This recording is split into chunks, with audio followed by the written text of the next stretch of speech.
చూడండి, ప్రార్థన మనకు దేవునికి మధ్య కట్టబడిన తీగగా ఉందన్నమాట. ప్రార్థన అనేది మనకు దేవునికి మధ్య కట్టబడిన ఒక తీగ. ప్రతి ప్రవాహమును కలుపు వంతెనగా ఉంటుందన్నమాట. మనలను అవతలికి సునాయాసంగా తీసుకొని వెళ్తుంది. ప్రార్థన లేకుండా మాత్రం మరి మనం దేవుని దగ్గరికెళ్ళలేం కదా! అపాయముల నుండి తొలగించి తీసుకొనెళ్తుంది ప్రార్థన. మన అవసరతను తీర్చి మరి ఆయన దగ్గరికి మనల్ని తీసుకొని వెళ్ళేదే ప్రార్థన కదా! ప్రార్థన వాక్యము అనేది ఈ 2 కూడా మరి 2 పెదవుల్లాంటివని ఒక భక్తుడు అంటున్నాడు. నిజమే. చాలా ప్రాముఖ్యమైంది క్రైస్తవ విశ్వాస జీవితంలో ప్రార్థన అనేది. ఒక్క సంఘటన మనం చూద్దాము. అపొస్తలుల కార్యం 12వ అధ్యాయంలో ఉండేటువంటి ఒక సంఘటనను మనం ధ్యానం చేస్తే, ఆది సంఘము ఎంత చక్కని దృశ్యంగా ఉన్నదో మనకక్కడ కనపడతా ఉంది. ఆ అధ్యాయములో. పేతురు చెరలో బంధింపబడి ఉన్నాడు సువార్త ప్రకటించినందుకు. మరి అప్పుడు అక్కడ ఎట్లా కనపడుతుందంటే యూదులదే జయం అన్నట్టు కనబడుతుంది కదా! హేరోదు నిరంకుశాధికారిగా నిరూపించుకుంటున్నాడు అక్కడ. మరుసటి ఉదయం పేతురు రక్తం త్రాగడానికి హేరోదు తీర్మానించుకున్నాడు. కానీ ఆది సంఘమునకు సమస్తం ఆ సమయంలో వ్యతిరేకంగా ఉండింది. అంతా వ్యతిరేకంగా ఉండింది. వాళ్ళదే జయం అన్నట్టుగా కనపడుతుంది. అయితే సంఘము చేసిన పనేంటంటే మనందరికీ తెలుసు. సంఘము ఎడతెగకుండా అత్యాసక్తితో దేవునికి ప్రార్థన చేయుచుండెను. ఎందుకంటే ప్రార్థన ద్వారా సాధించలేనిది, ఛేదించలేనిది ఏది కూడా లేదు. సమస్తమును సాధ్యమే. ప్రార్థన ద్వారా మనం సమస్తము సాధ్యమవుతుంది మన జీవితంలో. కనుక సంఘం ఏం చేస్తుందంటే అత్యాసక్తితో ప్రార్థన చేస్తూ ఉంటుంది. చేస్తూ ఉండినప్పుడు ఆ ప్రార్థన ఫలితం ఏంటో మనకు తెలుసు.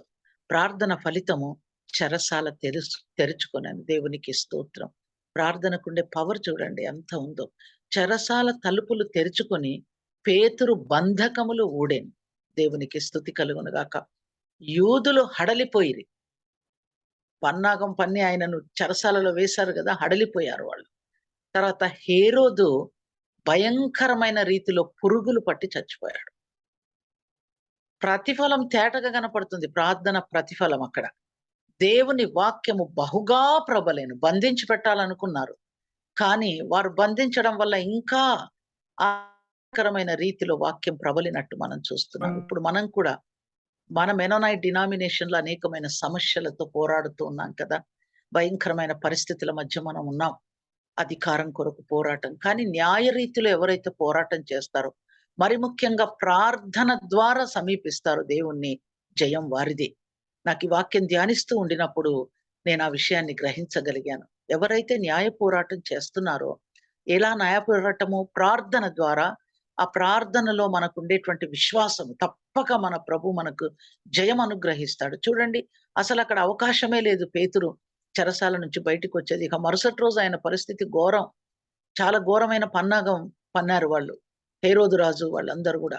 మరి కానీ ప్రార్థన ఏం చేసిందంటే పరిస్థితిని మార్చేసింది. అవునండి. ప్రార్థన ఎప్పుడైనా గూడా పరిస్థితులను మార్చివేస్తుంది. దేవునికి స్తుతి కలుగును గాక. అస్వాభావికమైన మన ప్రార్థన సాధనమునందు ఎంత శక్తి ఉన్నదో మనకు తెలియదు.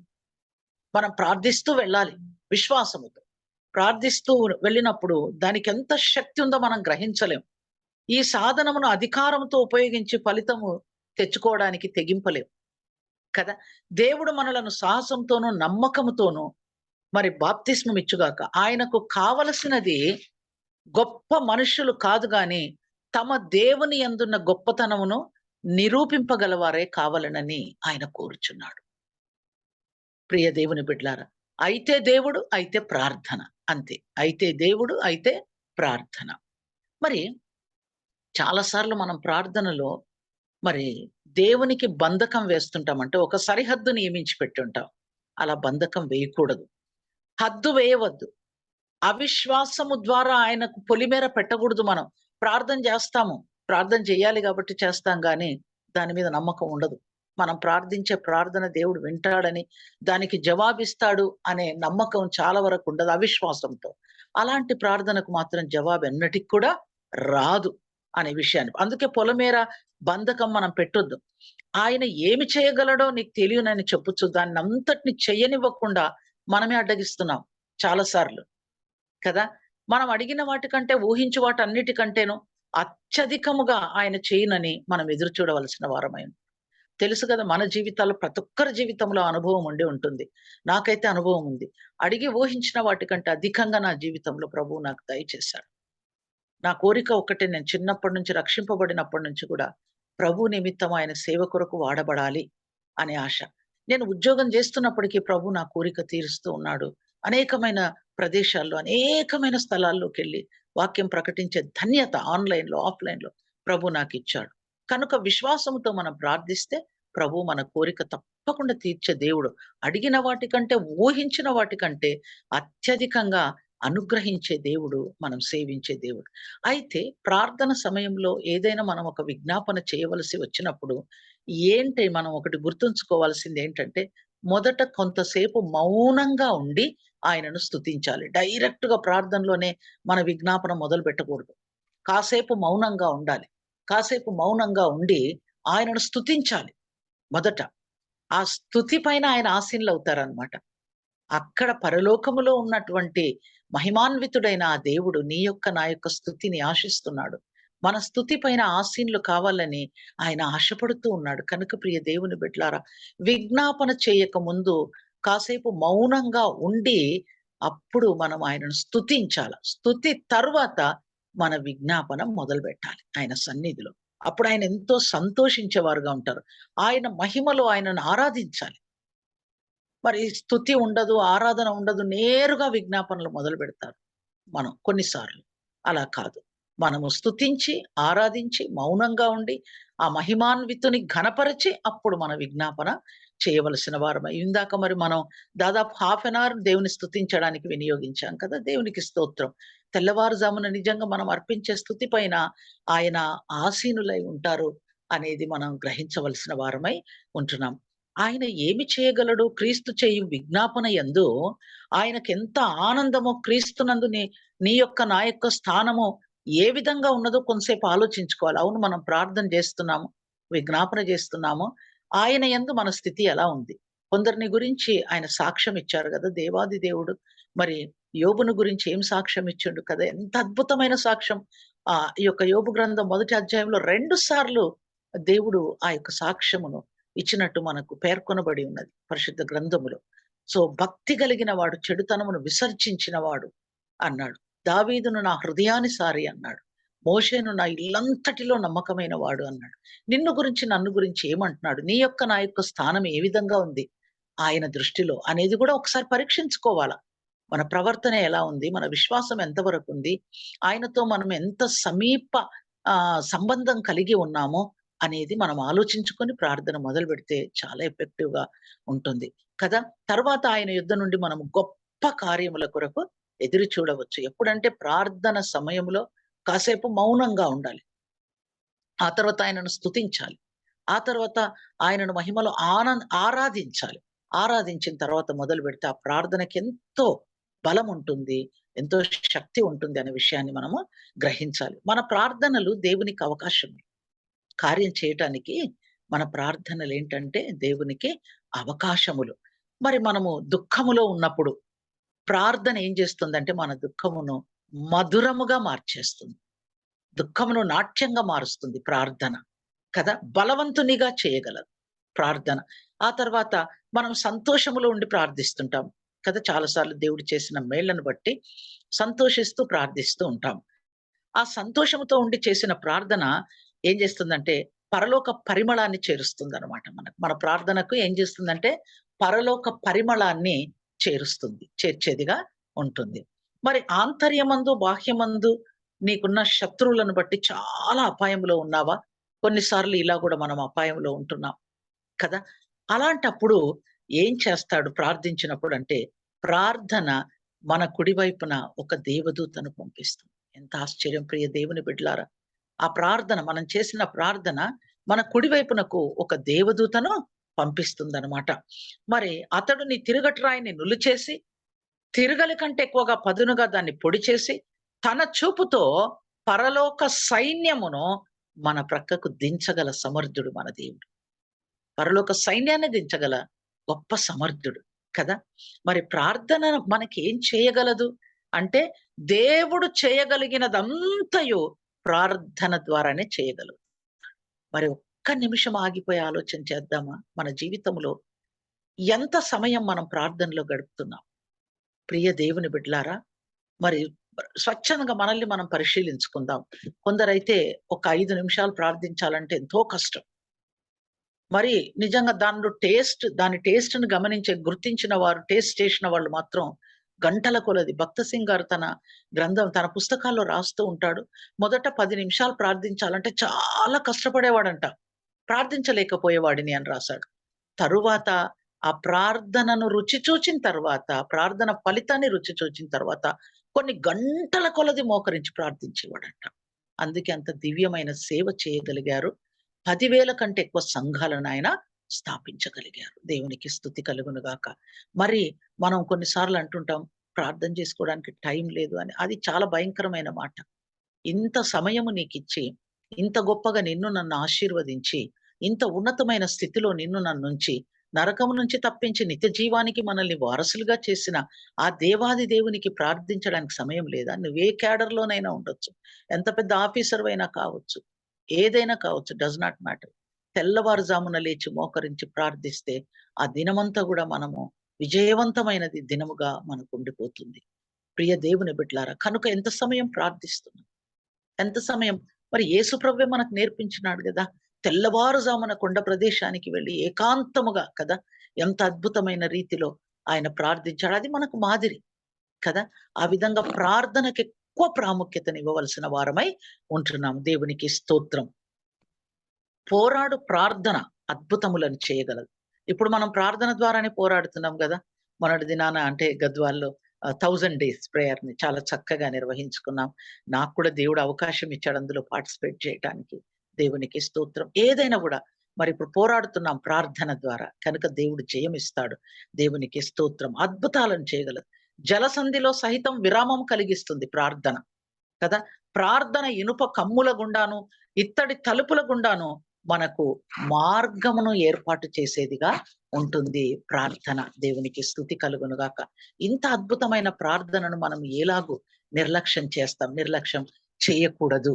తర్వాత మరొక విషయాన్ని మనం చూద్దాం. మరి మత్తయి సువార్త ఫిలిప్పీలకు రాసిన పత్రిక 4వ అధ్యాయము 6వ వచనంలో చూస్తే, దేనిని గూర్చియు చింతపడకుడి గాని ప్రతి విషయములోనూ ప్రార్థన విజ్ఞాపనం చేత కృతజ్ఞతా పూర్వకముగా మీ విన్నపములు దేవునికి తెలియచేయుడు. ఇది మనకు చాలా ఫెమిలియర్ వాక్య భాగం. మనందరికీ బాగా తెలిసిన వాక్య భాగం కదా! ఏదైనా గూడా ప్రతి విషయంలోనూ ప్రార్థన విజ్ఞాపనం చేత కృతజ్ఞతా పూర్వకంగా మన విన్నపాలు దేవునికి తెలియచేయవలసిన వారమై ఉంటున్నాం. ప్రియ దేవుని బిడ్డలారా, చూడండి మత్తయి సువార్త 5-7 అధ్యాయాల వరకు గల భాగాలు సరిగా చెప్పాలంటే ప్రార్థన మీద ప్రసంగం. 5-7 అధ్యాయాలు. మనం ఇప్పుడు చదవలేము. సమయం ఉండదు మనకి. కానీ ఇక్కడ ప్రభువు ఇతర విషయాల కంటే ప్రార్థన గూర్చియే అధికంగా బోధిస్తూ ఉన్నాడన్నమాట. అంటే ప్రార్థన అనేది ఒక విశ్వాస జీవితంలో ఎంత ప్రాముఖ్యమైనదో ప్రభువు మనకు నేర్పిస్తూ ఉన్నాడు. మరి ఈ ప్రసంగ పాఠమున ప్రాముఖ్యంగా ప్రభువు నేర్పిన ప్రార్థన గూడా మత్తయి సువార్త 6:9-13 వరకు ఉంది కదా! మన జీవితంలో ప్రార్థన అవసరతను గూర్చి ప్రభువు కంటే అధికంగా ఎవ్వరు చెప్పలేరు ప్రియ దేవుని బిడ్డలారా. ఎవరు చెప్పలేరు. మరి ఇప్పుడు మనం ఈ కొన్ని విషయాలను చూసి నాకిచ్చిన టైంలో నేను ముగిస్తాను. చూడండి, ప్రార్థన మనల్ని బహుగా శుద్ధీకరిస్తుంది. యెస్. మనల్ని మరి శుద్ధీకరించేది. మరి అందుకొరకే పాపము చేయువాడు ప్రార్థించడు. ప్రార్థించువాడు పాపము చేయడు. మరి మనం ఏ కోవకు చెందుతాం? ప్రార్థన చేస్తాం, పాపం చేస్తామా? నో. అలా కాదు. ప్రార్థించువాడు మరి పాపము చేయడు. పాపము చేయవాడు ప్రార్థించడు. అయితే మనందరం కూడా మరి ప్రార్థించు వారముగా ఉండాలి. పాపం చేయని వారుగా మనము ఉండాలి. నీతి కొరకైన ఆకలి దప్పులు మన శారీరక ఆకలి దప్పికలను అధిగమించవలెను. మరి ప్రార్థించుటను గూర్చి ఒక భక్తుడు ఈఎం బౌండ్స్ గారు ఏమన్నారంటే, ప్రార్థన, పరిశుద్ధ జీవితం 2 ఒకటే. ప్రార్థన, పరిశుద్ధ జీవితం 2 గూడా ఒకటే. ఒకటి లోపిస్తే రెండవది ఉండదంట. ప్రార్థన లోపిస్తే పరిశుద్ధ జీవితం ఉండదు. పరిశుద్ధ జీవితం లోపిస్తే ప్రార్థన ఉండదు. దేవునికి స్తోత్రం. అద్భుతమైనటువంటి కొటేషన్ ఆయన ఇచ్చారు. తర్వాత ఎప్పుడు కూడా మనం నిర్లక్ష్యంగా ప్రార్థనలోనికి వెళ్ళకూడదు. నిర్లక్ష్యముగా ప్రార్థనలోనికి వెళ్ళకూడదు. మన లోపల ఏమైనా చెడు మార్గం ఉన్నదేమో అని హృదయమును, మనస్సును నిమ్మళించుకొని పరిశీలించుకోవాలి ప్రార్థనకెళ్ళే ముందు. ఊరికే గబుక్కున ప్రార్థించడం కాదు. మొదట మనల్ని మనం పరిశీలించుకోవాలి కదా! మన హృదయాలని మరి ఏమైనా చెడు మార్గము, ఏమైనా కల్మషం ఉన్నదేమో అని పరిశీలించుకొని ప్రార్థించాలి. "ఓ దేవా నన్ను పరిశోధించుము" అనే మాటలతో మన ప్రార్థన ఆరంభించాలి. మొదట "నన్ను పరిశోధించు ప్రభువా, నీకు ఆయాసకరమైన మార్గం నా యందున్నదేమో చూడుము" అని పరిశోధించుకోవలసిన వారమై ఉంటున్నాము. మరి దాచబడిన ఒప్పుకొనని పాపము ప్రార్థనను బలహీనం చేస్తుంది. గమనించాలి. మన లోపల ఒకవేళ ఒప్పుకొననటువంటి దాచబడిన పాపం ఉంటే అది ప్రార్థనను బలహీనపరుస్తుంది. కనుక మన పాపం ఒప్పుకొని శుద్ధీకరించబడిన తరువాత చేసే ప్రార్థన ఫలితాన్నిస్తుంది. మరి అది దేవుని ముఖాన్ని మనకు కనబడనీయదు. యెషయా గ్రంథకర్త అంటున్నాడు గదా! యెషయా 59:2లో మన పాపములు ఆయనకు అడ్డం వచ్చినాయి కనుకనే మన విజ్ఞాపన ఆయన సన్నిధికి చేరటం లేదు. కనుక మరి వాక్యం వింటున్నప్పుడు తప్పక మన జీవితములను మనం సరిచేసుకొనవలసిన వారమై ఉంటున్నాం. మరి చూడండి, బలిపీఠమునొద్ద అర్పణములు అర్పించుచుండగా నీ మీద నీ సహోదరునికి విరోధం ఏమైనా కలదని అక్కడ జ్ఞాపకం వచ్చిన ఎడల ఏం చేయమంటున్నాడు? బలిపీఠము ఎదుటనే నీ అర్పణమును విడిచిపెట్టి మొదట వెళ్లి నీ సహోదరునితో సమాధానపడు. చాలా ప్రాముఖ్యమైందండి. మనకు సమాధానము లేదు. మన కుటుంబాల్లో సమాధానము లేదు. సంఘములలో, మన డినామినేషన్స్‌లో ఏ డినామినేషన్ మనదే గాదు. ఏ డినామినేషన్ చూసినా గూడా సమాధానము లోపించి ఉంది. లేదు సమాధానం. భయంకరమైన పోరాటాలు, భయంకరమైన గొడవలు, భయంకరమైన పోలీస్ కేసులు కదా! కోర్టు కేసులు ఇవన్నీ గూడా చాలా భయంకరమైన పరిస్థితుల్లో క్రైస్తవ సంఘాలు, క్రైస్తవ డినామినేషన్స్ ఉన్నాయి. సమాధానము లేని స్థితిలో. కానీ సమాధానం ఎంత ప్రాముఖ్యమైందో మరి శక్యమైతే అందరితో ప్రతి ఒక్కరితో సమాధానంగా ఉండమని మనకు వాక్యం బోధిస్తూ ఉంది. కనుక సమాధానం కొరకు మనం ఎక్కువగా ప్రాకులాడవలసిన వారమై ఉంటున్నాం. ప్రియ దేవుని బిడ్డలారా, ప్రార్థన అనేది ఒక బలిపీఠం. ప్రార్థన అనేది ఒక బలిపీఠము. అర్పణ అంగీకరించబడాలి. మనం అర్పించే అర్పణ అంగీకరించబడాలి అంటే కయీను హేబేలుతో సమాధాన పడాలి. కదా! అర్పణం అర్పించే దగ్గరే వచ్చింది తేడా. అక్కడే మొట్టమొదటి హత్య గూడా జరిగిపోయింది. కదా! కనుక అర్పణ అంగీకరించబడాలి అంటే కయీను హేబేలుతో సమాధాన పడాలంటే ఈరోజు మనతో చెప్తున్నాడు. మనం ఎవరితోనైనా విరుద్ధంగా ఉంటే మరి మన అర్పణ స్వీకరించబడాలి అంటే ప్రార్థన అనేది ఒక బలిపీఠం గదా! బలిపీఠం మీద అర్పణ అర్పిస్తాం కదా! మరి అలాంటప్పుడు మనం సహోదరులతో ఎవరితోనైనా విరోధం ఉన్నట్లయితే వారితో మనం సమాధాన పడవలసిన వారమై ఉంటున్నాం కదా! సమాధాన పడాలంటే మనం మొదట ఎవరి తప్పు వాళ్ళదా తప్పు నాదా అని వెతుకుతాం మనం. నాదేం తప్పు లేదంటాం. ఎవరైనా నేను చెప్తాను నాదేం తప్పు లేదని. మీరంటారు మాదేం తప్పు లేదు అని. అది కాదు మనం చేయాల్సింది. ప్రార్థన సన్నిధికి వచ్చిన వాడు మొదట సమాధానం కొరకు వెదకాలి. ప్రార్థన కొరకు దేవుని సన్నిధికొచ్చినప్పుడు మనము మొట్టమొదట సమాధానం కొరకు వెదకవలసిన వారమై ఉంటున్నాము. కల్మషము లేని మనస్సాక్షి అంటే దేవునితోనూ, మానవులతోనూ సమాధానము కలిగి ఉండుట. కల్మషము లేని మనస్సాక్షి అంటే దేవునితో, మానవులతో మనము సమాధానంగా ఉంటే అదే కల్మషము లేని మనస్సు లేదా మనస్సాక్షి అని చెప్పబడుతుంది. క్రిస్టియన్ అండ్ మిషనరీ అలయన్స్ సంస్థాపకుడైన ఏబి సింప్సన్ అనే మహాశయుడు ఈ ఆశయాలను కలిగి ఉన్నాడన్నమాట. ఆయన ఏమంటున్నాడంటే, ప్రార్థించు ఆత్మ నిశ్చయముగా ప్రేమించు ఆత్మయై ఉన్నది. ప్రార్థించు ఆత్మ నిశ్చయంగా ప్రేమించు ఆత్మయై ఉన్నది. మనలో లోపించింది ఏంటంటే ప్రేమ. ప్రేమ లోపించడం వలనే సమాధానం లేకుండా పోతుంది. ప్రియ దేవుని బిడ్డలారా. అయితే వాక్యం ఏం చెప్తుంది? మత్తయి సువార్త 5:40 మీ శత్రువులను ప్రేమించుడి, మిమ్మల్ని హింసించు వారి కొరకు ప్రార్థన చేయుడి. మనము లోబడినప్పుడు క్రైస్తవ జీవితం చాలా ఆహ్లాదకరంగా ఉంటుంది. లేనిచో చాలా కష్టతరం. వాక్యానికి లోబడకుండా వాక్యం చదువుతాం, ప్రార్థన చేస్తాం గానీ అనుసరించం. వాక్యం పాటించం. కదా! అదే వచ్చిన చిక్కు. క్రీస్తు ఆజ్ఞలు అన్యాయమైనవి, ఆచరింప శక్యం కానివి కావు. కదా! మనతో విభేదించి మనకు విరోధముగా కుట్రలు పన్ను వారిని గురించి ప్రార్థన చేయని ఆరంభిస్తే దేవుని ప్రేమ మనలను ఆవరించును గనక మనం వారిని కూడా ప్రేమించగలం. ఎంతో చక్కగా తేటగా వాక్యం మనకు బోధిస్తూ ఉంది. దేవునికి స్తుతి కలుగును గాక. ఇంకొక విషయం ఏంటంటే మత్తయి సువార్త 6 అధ్యాయం 5, 6లో మనం గమనించినట్లయితే, మీరు ప్రార్థన చేయనప్పుడు వేషధారుల వలె ఉండవద్దు. చాలా స్ట్రిక్ట్‌గా వాక్యం మనకు సూటిగా మాట్లాడుతా ఉంది. వేషధారుల వలె ఉండవద్దు. మనుషులకు కనబడవలెనని ప్రార్థన చేయటం వారికిష్టం. నో. మనుషులకు కనపడితే ఏమన్నా ప్రయోజనం, ఫలితం ఉంటుందా ప్రియ దేవుని బిడ్డలారా? నీవు ప్రార్థన చేయనప్పుడు నీ గదిలోనికి వెళ్లి తలుపు వేసి రహస్యమందున్న నీ తండ్రికి ప్రార్థన చేయమని వాక్యం మనకు బోధిస్తాం కదా. ఆత్మీయ శిక్షణ కార్యక్రమాలన్నింటిలో కూడా అతి సులువుగా ప్రార్థన అన్నది వేషధారణగా మారిపోగలదు. దినమునకు ఎన్ని గంటలు ప్రార్థించుచున్నారో చెప్పుకుంటూ తిరగడం పరిసయ్యుల పని. ఇన్ని గంటలు చేస్తున్నాం మేము అని. మనుషులను ఆకట్టుకొనుటకు ప్రతిఫలం ఉండదు కదా, ఏముండదు. ప్రార్థన బాహ్య అలంకరణ కొరకు కాదు. ప్రార్థనలోని రహస్యం ఏంటి అంటే తెలుసుకుందాం. ప్రార్థనలోని రహస్యం, రహస్యముగా తండ్రిని ప్రార్థించుటయే ప్రార్థనలోని రహస్యం.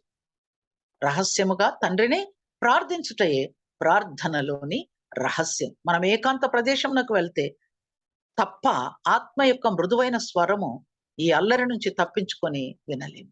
అందుకే మనం సాధారణంగా మన క్వైట్ టైంలో ఏదైనా ఒక చిన్న రూమ్ చూసుకొని అక్కడ ఎలాంటి అంటే డిస్టర్బెన్స్ లేకుండా మనము దేవునితో మరి ఇప్పుడు దేవుడు మనతో ఎలా మాట్లాడతారు? వాక్యం ద్వారా మాట్లాడతారు. మనం దేవునితో ఎలా మాట్లాడతాం? ప్రార్థన ద్వారా మాట్లాడతాం. కనుక ఏకాంతంగా ఉన్నట్లయితే, ఏకాంత సమయం అంటే ఎర్లీ మార్నింగే, అర్లీ అవర్స్, అప్పుడు ఎవరు లేరు, డిస్టర్బెన్స్ ఉండదు. చక్కగా మనతో దేవుడు మాట్లాడతారు. మనము దేవునితో మాట్లాడటానికి వీలుంటది. ఇంకోటి, ప్రార్థన అంటే దేవునికి తెలియని విషయాలను మనము ఆయనకు తెలియజెప్పడం గాదు. మన ఉద్దేశాలను చిన్న పిల్లల వలె తండ్రికి తెలియజేయడమే ప్రార్థన కదా. సామాన్య ప్రార్థనలు మహా ఉన్నతమైనవి. దేవా పాపినైన నన్ను కరుణించుము అని ప్రార్థించిన సుంకరి ప్రార్థన నిజమైన ప్రార్థన. బిడ్డ అవసరతలు తండ్రికి తెలుస్తాయి కదా. మరి ఆయనను కుమారుడు అడిగితే తండ్రికి ఎంతో సంతోషం అన్నమాట. అందుకే మనం ప్రార్థించి తండ్రిని అడిగినప్పుడు ఆయన ఎంతగానో సంతోషించేవారుగా ఉంటాడు. ఈ పద్ధతి బాంధవ్యాన్ని గట్టిపరచి జీవింపజేస్తుంది. బిడ్డకు పాలిచ్చు సమయంలో తల్లికి తెలియను. అయితే బిడ్డ పాల కొరకు ఏడిస్తే తల్లి హృదయం కల్లడిల్లి కదా. దేవునికి స్తోత్రం. మరి ఒక చిన్న జేమ్స్ మాంట్ గోమరీ అనే భక్తుడు ఇచ్చినటువంటి ఒక కొటేషన్ చూద్దాం. బయటకు చెప్పు అభిప్రాయమైనను, లోపల దాచుకొను బాధ అయినను, ప్రార్థన అనేది ఆత్మ యొక్క అంతర్భాగాలలో దాగి ఉన్న తీవ్రమైన ఆకాంక్ష. పసివాని పెదవులు సహితం పలికించగల భావాలే ప్రార్థన. మహోన్నతుడైన దేవుని చేరగలుగు సున్నిత సుమధుర సంగీతమే ప్రార్థన. దేవునికి స్తోత్రం. సో మరి ప్రార్థన అనేది నిజంగా ఎంత అద్భుతమైనది, ఎంత ప్రాముఖ్యమైనది మన జీవితాల్లో. క్రైస్తవ విశ్వాస జీవితంలో మనం కొనసాగుతూ ఉన్నప్పుడు ప్రార్థన ద్వారా సాధించలేనిదంటూ ఏది లేదు. కనుక ప్రియ దేవుని బిడ్డలారా, మనము ప్రార్థనకు మన జీవితంలో ఎక్కువ సమయాన్ని కేటాయించాలి. కేటాయించి మొదట ఆయనను స్తుతించి, ఆరాధించి, ఆయనను ఘనపరిచి, మన విజ్ఞాపనలు, మన విన్నపములు ఆయన సన్నిధిలో తెలియచేసినప్పుడు ఆయన మన మొర ఆలకించి, మనం అడిగిన దానికంటే, ఊహించిన దానికంటే ఎక్కువగా మనం పొందుకోగలము అనే సత్యాన్ని ఈ యొక్క చిన్న మెసేజ్ ద్వారా మనం